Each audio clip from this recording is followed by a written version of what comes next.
Hello everyone, I'm Bill Davidson, great-grandson of one of the original founders, William A. Davidson. And I'm Karen Davidson, great-granddaughter of William A. Davidson. Back in 1990, Harley Davidson introduced a new motorcycle that really surprised the world. That motorcycle was the 1990 Fatboy. It had a presence, it had a dominance, it was fat, and it was an awesome motorcycle. And let's talk about the original style points. Its signature solid wheels established the theme fat. And as Willie G., our dad, has stated, our motorcycles have always had a substantial and massive visual presence, with the wheels identifying the bike, following is a headlamp and upper fork mass.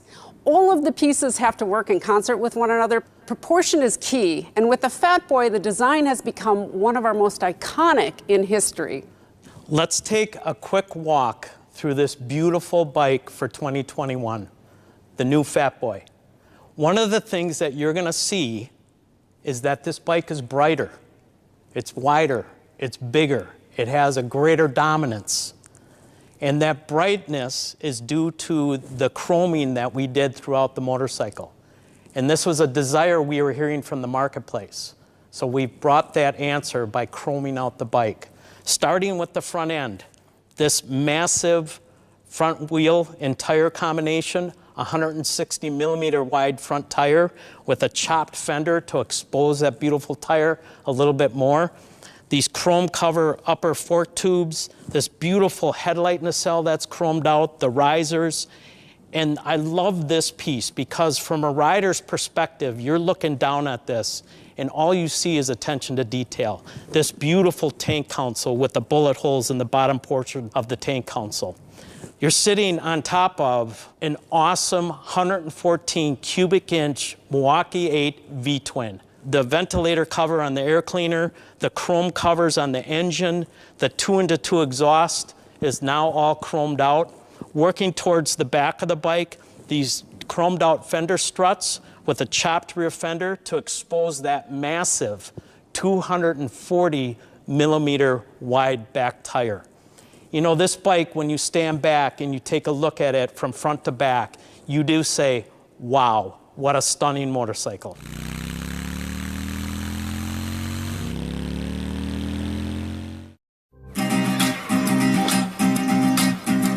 People have the idea that La Dolce Vita is something Italian, and it means the sweet life. But living a good life, you can live it anywhere. If you're fortunate enough to do the things that you love, surrounded by good friends and family, you have it anywhere. So maybe 10 years ago, I'd taken a pause from riding, and I was going through a phase in my work life that was very stressful. I started riding again, and I got on a bike on some difficult terrain where I had to pay attention, and I rode for the whole day. And at the end of that day, I realized that for the first time in a long time, I didn't think about work, I wasn't stressed, and that made me go back to bikes. The bike, it's confident, powerful, maybe sometimes a little arrogant.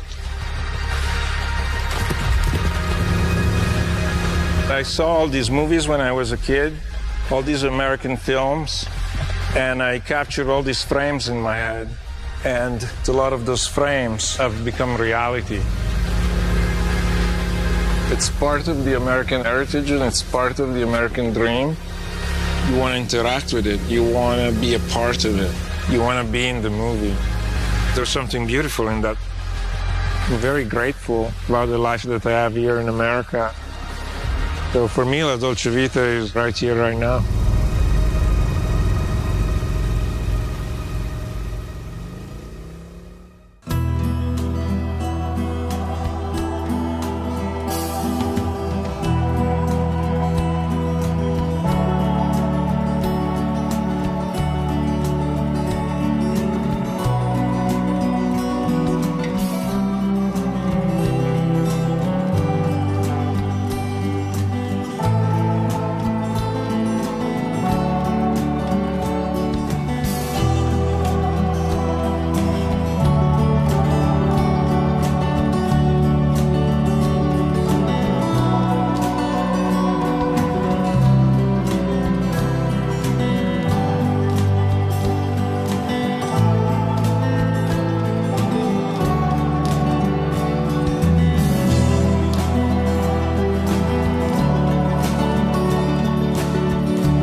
Welcome to the Carwstar channel. If you don't subscribe here on the channel and leave your like.